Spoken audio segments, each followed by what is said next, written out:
प्रत्येक समीकरण निकाय को अवयव विधि से हल कीजिए।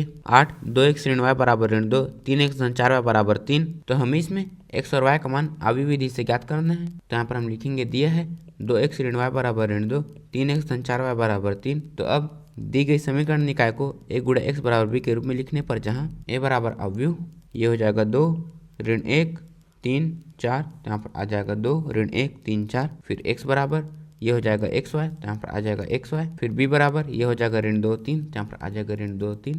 तो यहाँ पर तो हमें इसमें इसका मान ज्ञात करना है। तो उसके लिए हम a को इस तरफ ले जाएंगे, तो यहाँ से x बराबर आ जाएगा a का इन्वर्स गुणा b।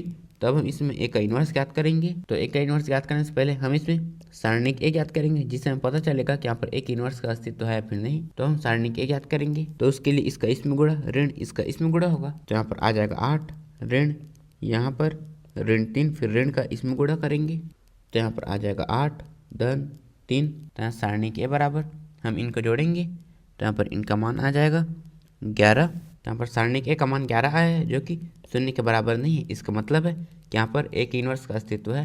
तो हम लिखेंगे यहाँ सारणिक a शून्य के बराबर नहीं है, अतः a इन्वर्स का अस्तित्व है। तो यहाँ पर a के इन्वर्स का अस्तित्व है, तो हम a का इन्वर्स ज्ञात करेंगे।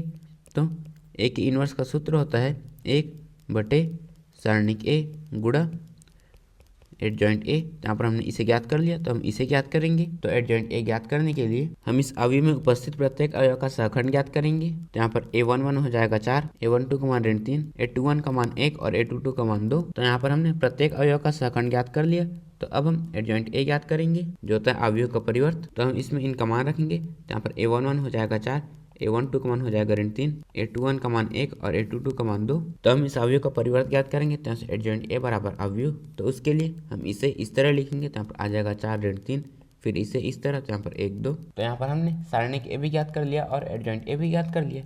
तो अब हम a का इन्वर्स ज्ञात करेंगे, जिसका सूत्र होता है 1 बटे सारणिक a गुणा एडजॉइंट a। तो यहाँ से a का इन्वर्स बराबर इसका मान आया है 11, तो यहाँ पर आ जाएगा 1 बटे यहाँ पर 11, फिर इसका मान रखेंगे जो है ये। तो यहाँ पर आ जाएगा अवयव 4 1 ऋण 3 2। तो यहाँ पर हमने a का इन्वर्स ज्ञात कर लिया। तो हम x और y का मान ज्ञात करेंगे। तो यहाँ पर आ जाएगा x बराबर a का इन्वर्स गुणा b।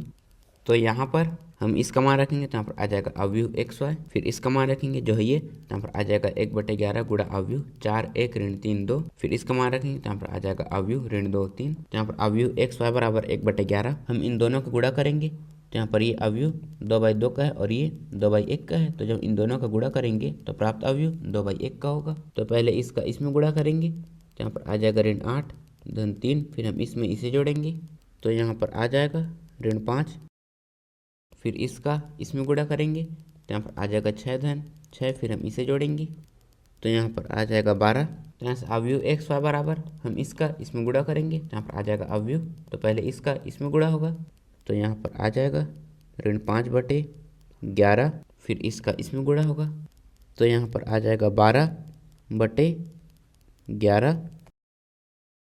तो यहाँ पर ये दोनों अवयव बराबर हैं। तो तुलना करने पर यहाँ पर x इसके बराबर होगा और y इसके बराबर होगा। तो यहाँ पर तुलना करने पर x का मान हो जाएगा ऋण 5 बटे 11 और y का मान हो जाएगा 12 बटे 11। तो यहाँ पर हमने x और y का मान ज्ञात कर लिया। तो यहाँ पर x का मान आया है ऋण 5 बटे 11 और y का मान आया है 12 बटे 11।